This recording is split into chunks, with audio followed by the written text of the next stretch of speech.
Hello बच्चों, कैसे हैं आप सब। आशा करती हूँ आप सब खुश होंगे, मस्त होंगे। बच्चों, आज हम पढ़ रहे हैं बुक कथा मंजूषा का चैप्टर 3 भिखारिन।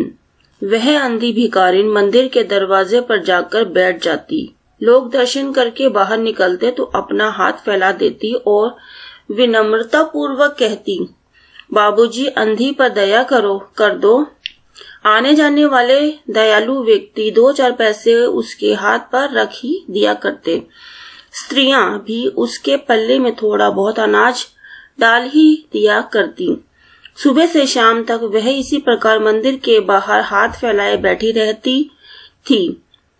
रात होने से पहले वह मन ही मन भगवान को प्रणाम करती और अपनी लाठी के सहारे रास्ता पहचानती अपनी झोपड़ी तक जा पहुंचती।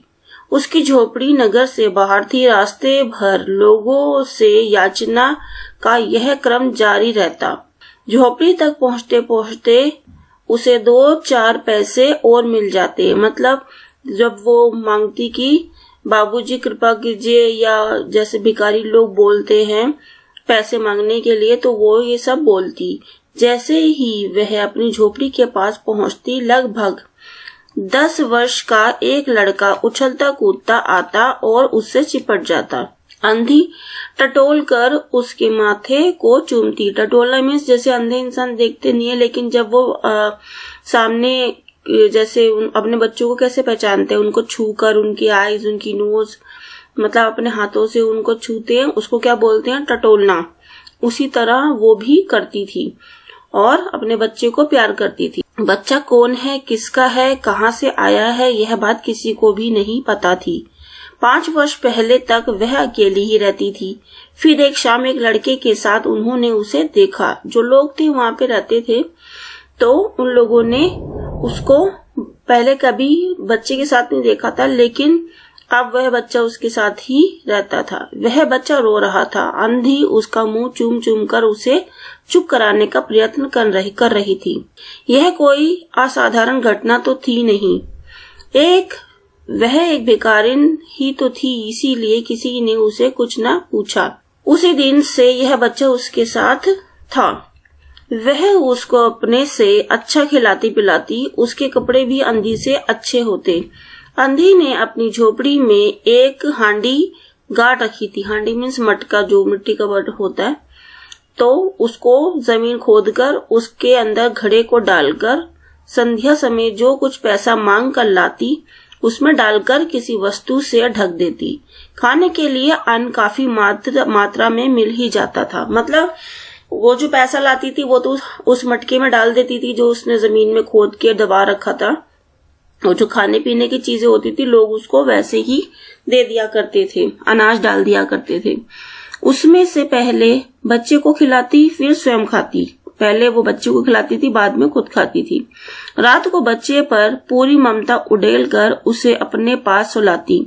प्रातः काल बच्चे को खिला पिलाकर फिर मंदिर के द्वार पर जाकर खड़ी हो जाती। यानी सुबह बच्चे को खिला पिलाकर फिर वह क्या करती थी, वहीं मंदिर के पास जाकर सीढ़ियों पर बैठ जाती थी। काशी में सेठ बनारसी दास बहुत प्रसिद्ध व्यक्ति थे। प्रसिद्ध मीन्स जिनके बहुत ज्यादा मतलब फेमस होते हैं। जो वो अमीरों में जो गिनती होती है, जिनकी जो सेठ होते हैं, तो उनको ऑलमोस्ट सभी जानते हैं। वह धनी होने के साथ साथ ईश्वर भक्त और धर्मात्मा भी थे। मतलब वो ईश्वर को भी मानते थे और धर्मात्मा मतलब जो दूसरों को मदद करते हैं, वो भी थे। उनकी कोठी पर हर समय भीड़ लगी रहती थी। उनके पास अनेक लोग कर्ज लेने के लिए आते थे। कर्ज मीन्स जिनको पैसों की जरूरत होती थी, तो वो उनके पास पैसे लेने जाते थे। उसके अलावा उनके पास ऐसे भी बहुत से व्यक्ति आते थे जो अपनी पूंजी धरोहर के रूप में उनके पास जमा करवाते थे। सैकड़ों भिखारी भी अपनी पूंजी उनके पास जमा करवा जाते थे। अंधी के पास भी काफी रुपए हो गए थे। उसे डर लगने लगा कि कोई उसके रुपए ना चुरा ले। एक दिन संध्या समय अंधी ने अपनी वह हांडी उखाड़ी, मतलब जो जमीन के अंदर थी उसको उसने निकाल लिया और आंचल में छिपाकर, यानी अपनी साड़ी के पल्ले में छुपाकर सेठ जी की कोठी पर पहुंची। सेठ जी उस समय हिसाब किताब में व्यस्त थे। मतलब वो अपनी जो हिसाब किताब था उसकी कैलकुलेशन में वो बिजी थे। उसे देखकर वह बोले, क्या बात है बुढ़िया। अंधी ने अपनी हांडी उनके आगे सरका दी, मीन्स आगे कर दी। सेठ जी ने पूछा, क्या है इसमें। अंधी ने उत्तर दिया, भीख मांगकर। अपने बच्चे के लिए पैसे इकट्ठे करती हूँ, अपने पास रखने से डरती हूँ, इन्हें आप अपनी कोठी में रख लो। सेठ जी ने मुनीम की ओर संकेत करते हुए कहा, पैसों को गिनकर जमा कर लो। फिर बुढ़िया से पूछा, तुम्हारा नाम क्या है। अंधी ने अपना नाम बताया। मुनीम जी ने नकदी गिनकर उसके नाम से जमा की। मतलब नकदी मीन्स जितना जो पैसा था और जो उसको जमा करने के लिए जो वो लेकर आई थी उसको अच्छे से गिन लिया और अपने पास जमा कर लिया। अंधी सेठ जी को ढेर सारे आशीर्वाद देती हुई अपनी झोपड़ी की ओर चली गई। 2 वर्ष बहुत सुख के साथ व्यतीत हुए। 2 साल हो गए अब उसको, तो उसने जो अपनी लाइफ है सही से गुजार ली थी उस बच्चे के साथ। इसके बाद अचानक एक दिन बुढ़िया के लड़के को ज्वर ने आ घेरा, मतलब उस बच्चे को बुखार हो गया। अंधी ने दवा दारू करवाई, मतलब उसने दवाइयां भी दिलवाई और झाड़ फूक करवाई, मतलब उसको जैसे कि किसी की नजर न लग जाए तो वो सब भी उसने करवाया, टोने टोट के करवाए, पर सब व्यर्थ रहा। मतलब उसके कोई भी काम नहीं आया और उसके बुखार में कोई भी फर्क नहीं हुआ। लड़के की दशा दिन व दिन बिगड़ती जा रही थी। उसने सोचा कि शायद अब बड़े डॉक्टर के इलाज से ही फायदा होगा। इस विचार के आते ही वह गिरती पड़ती सेठ जी की कोठी पर जा पहुंची। अंधी ने कहा, सेठ जी, मेरी जमा पूंजी में से मुझे कुछ रुपए मिल जाए तो बड़ी कृपा होगी। मेरा बच्चा मर रहा है, बड़े डॉक्टर को दिखाऊंगी।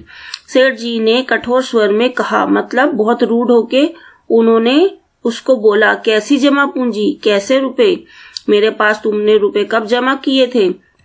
अंधी ने रोते हुए उत्तर दिया, 2 वर्ष हुए, मैं आपके पास कुछ रुपए धरोहर के रूप में जमा कर गई थी, उनमें से कुछ रुपए दे दीजिए, बड़ी कृपया होगी। सेठ जी ने मुनीम जी की ओर रहस्यमयी दृष्टि से देखते हुए कहा, मतलब वो तो अंधी है, उसको तो दिखाई नहीं देता, लेकिन जो सेठ था और जो उसका मुनीम जो होते हैं, जो कैलकुलेशन वगैरह हिसाब किताब देखते हैं, तो उनकी ओर ऐसे इशारा, मतलब ऐसे देखा कि मुनीम भी समझ गया कि इस बुढ़िया को पैसे नहीं देने, और वो भी सेठ की बातों में, उसकी इशारों में उसने क्या करा कि मुनीम जी जरा देखना तो इसके नाम पर कुछ पैसा जमा है क्या। मुनीम सेठ जी के संकेत को समझ गया, मतलब उसके इशारे को समझ गया कि इसको पैसे तो देने नहीं है और इसको कुछ और भी बोलना है। अतः वही देखने का झूठा बहाना करते हुए बोले, सेठ जी, इनके नाम तो एक पाई भी जमा नहीं है, मतलब इनके नाम तो कोई भी पैसा जमा नहीं है। अंधी वहां से नहीं हिली।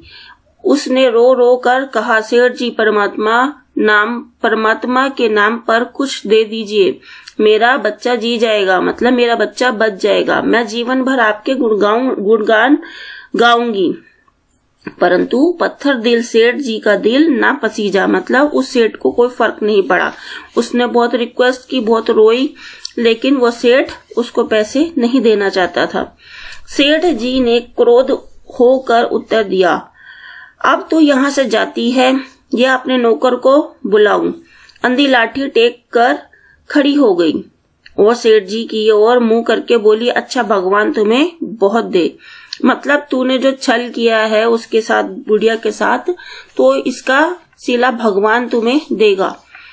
ये उसने अपनी जो उसने ब्लेसिंग दी थी उसने उस सेठ को कि झूठ बोल रहा है वो और उसके पैसे भी नहीं दे रहा, अब उसको जरूरत है, तो उसने क्या कहा, यहाँ से चली जा। अब जब वो जाने लगी तो उसने क्या कहा, अच्छा भगवान तुम्हें बहुत दे। यह एक आशीष ना थी, ये कोई ब्लेसिंग नहीं थी, कोई आशीर्वाद नहीं था कि हाँ तुम्हें बहुत पैसा मिले, बल्कि दुखिया माँ का शाप था। मतलब एक दुखी माँ का एक ऐसा गुस्सा, ऐसा शाप था। बच्चे की दशा बिगड़ती गई। एक दिन उसकी हालत बहुत चिंताजनक हो गई। बैठे बैठे अंधी को कुछ ध्यान आया। उसने बच्चे को गोद में उठा लिया और ठोकरे खाती गिरती पड़ती सेठ जी के पास जा पहुंची और उनके दरवाजे पर धरना देकर बैठ गई। धरना देना मीन्स जैसे वो स्ट्राइक करते हैं ना, बैठ जाते हैं कि भूखे प्यासे रहते हैं जब तक उनके काम पूरे नहीं होते हैं, तो वैसे ही वो भी वहां जाकर बैठ गई। बच्चे का शरीर जोर से जल रहा था, बुखार से उसका शरीर तप रहा था और अंधी का कलेजा भी जल रहा था। मीन्स उसका दिल भी जल रहा था कि मेरा बच्चा आग में तप रहा है बुखार से। एक नौकर किसी काम से बाहर आया। अंधी को बैठी देखकर उसने सेठ जी को सूचना दी, मतलब सेठ जी को मैसेज दिया कि सेठ जी ने आज्ञा दी कि उसे भगा दो। नौकर ने अंधी को चले जाने को कहा, किंतु वह उस स्थान से ना हिली। मारने का भय दिखाया कि पर वह वहां से ना हिली। उसने अंदर जाकर कहा कि वह वहां से नहीं जा रही। मतलब उन्होंने फिर सेठ जी से कहा है कि उसको हमने सब कुछ कहकर देख लिया है, बट वो नहीं जा रही है, लेकिन वो नहीं जा रही है। मजबूरीवश सेठ जी स्वयं उठकर आए, देखते ही उसे पहचान गए। उन्होंने उसकी गोद में लेटे बच्चे को देखा तो उन्हें लगा कि उस बच्चे की शक्ल उनके मोहन से मिलती जुलती है। 7 वर्ष पहले मोहन किसी मेले में खो गया था। उन्होंने उसकी बहुत खोज करवाई, पर उसके विषय में वह जान नहीं पाए। तभी उन्हें याद आया कि उनके मोहन की जांघ पर एक लाल रंग का चिन्ह था, निशान था, साइन था, बर्थ साइन जो होता है। इस विचार के आते ही उन्होंने अंधी की गोद में लेटे बच्चे की जांघ देखी। उसकी जांघ पर भी चिन्ह था, पर पहले से कुछ बड़ा हुआ। उनको विश्वास हो गया कि बच्चा उन्हीं का मोहन है। उन्होंने अंधी से छीनकर बच्चा तुरंत कलेजे से लगा लिया। मतलब अंधी की गोद से वो बच्चा उठाकर अपनी गोद में लेकर उसको अपने गले से लगा लिया। बच्चे का शरीर ज्वर में बुरी तरह से तप रहा था, बुखार से तप रहा था। उन्होंने तुरंत नौकर को डॉक्टर लाने के लिए भेजा और स्वयं बच्चे को गोदी में लेकर तुरंत मकान के अंदर चले गए। अंधी एकदम से खड़ी हो गई और जोर जोर से चिल्लाने लगी, मेरे बच्चे को ना ले जाओ, मेरे रुपए तो हजम कर ही गए हो, अब क्या मेरा बच्चा भी मुझसे छीनोगे?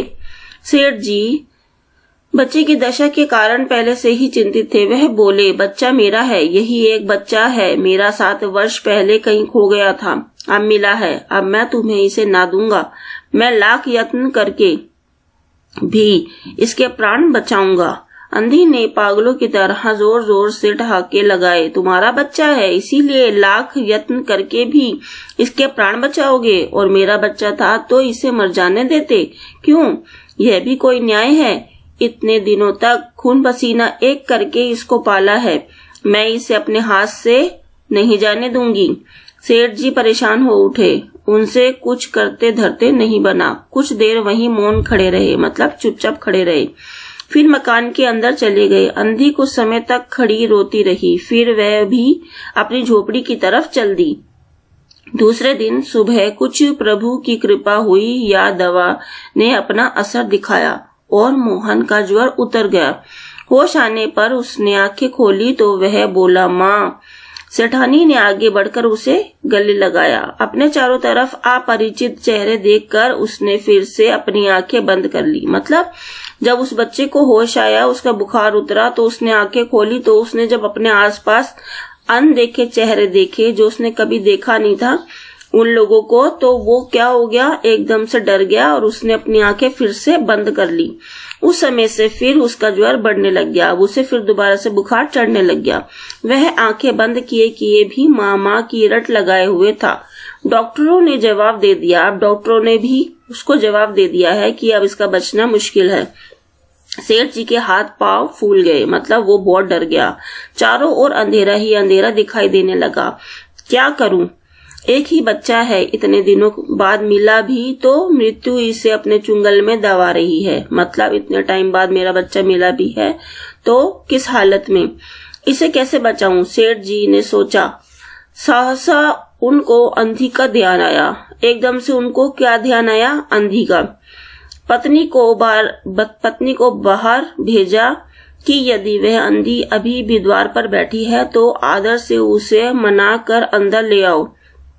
परंतु वह वहां कहाँ थी? सेठ जी ने फिरन तैयार करवाई और बस्ती के बाहर उसकी झोपड़ी पर जा पहुंचे। फिरन क्या होता है?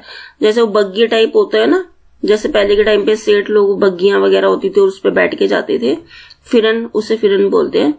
तो उसको तैयार रेडी करवाया और उसी के ऊपर बैठ के वो कहाँ चले गए, जहाँ पर बुढ़िया की झोपड़ी थी।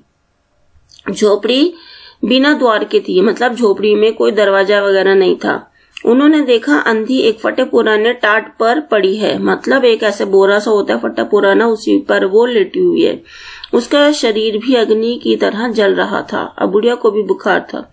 सेठ जी ने कहा, बुढ़िया तुम्हारा बच्चा मर रहा है, डॉक्टर निराश हो गए हैं, वह रह रहकर तुम्हें पुकारता है, अब तुम ही उसे बचा सकती हो, चलो और मेरे नहीं अपने बच्चे की जान बचा लो।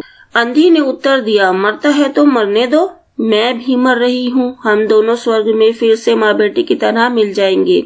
इस लोक में हमें दुख नहीं, इस लोक में हमें सुख नहीं है, वहाँ मेरा बच्चा सुख में रहेगा, वहाँ मैं उसकी सुचारू रूप से देखभाल करूंगी। मतलब अगर वो मर जाएगा और मैं भी मर जाऊंगी तो हम स्वर्ग में एक दूसरे को मिलेंगे और हम एक दूसरे के साथ रहेंगे, जहाँ पे मैं उसकी देखभाल बिना किसी के रोके टोके अच्छे से करूंगी।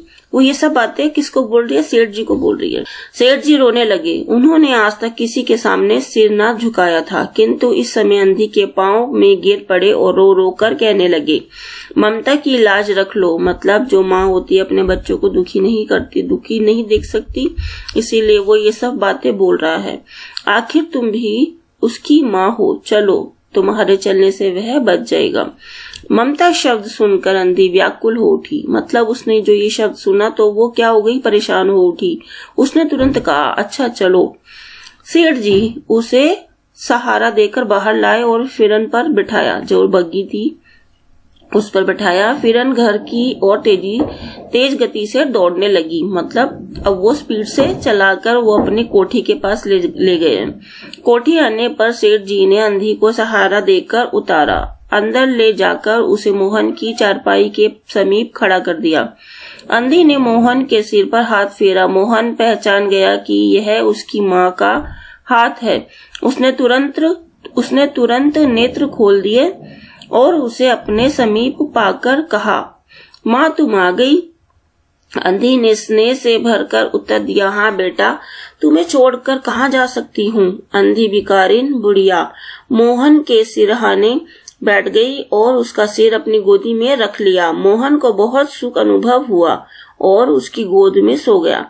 उसी दिन से मोहन की दशा में सुधार होने लगा और 10-15 दिनों में वह बिल्कुल स्वस्थ हो गया। मोहन के पूरी तरह स्वस्थ हो जाने पर अंधी ने विदा मांगी। सेठ जी ने बहुत विनती की कि वह उसी के पास रह जाए, पर वह सहमत ना हुई। विवश होकर सेठ जी ने अंधी को विदा किया। जब वह चलने लगी तो सेठ जी ने एक थैली उसके हाथ में दे दी। अंधी ने पूछा, इसमें क्या है? सेठ जी ने कहा, इसमें तुम्हारी धरोहर है, तुम्हारे वही रुपए हैं, मेरा वह अपराध। अंधी ने सेठ की बात काट कर कहा, ये रुपए तो मैंने मोहन के लिए इकट्ठे किए थे, उसी को दे देना। अंधी ने थैली वहीं छोड़ दी और लाठी टेकती हुई चल दी। बाहर निकलकर एक बार वह फिर रुकी। उसकी आंखों से आंसू बह रहे थे, किंतु वह भिखारिन होते हुए भी सेठ से महान थी। इस समय सेठ जी याचक थे और वह दाता थी। याचक मीन्स मांगने वाला, दाता मीन्स देने वाला। चाहे जितना मर्जी उस सेठ के पास पैसा था, बट उसका दिल बिल्कुल भिखारियों के जैसा था। ओके बच्चों, मेरी वीडियो देखने के लिए thank you. Okay, take care.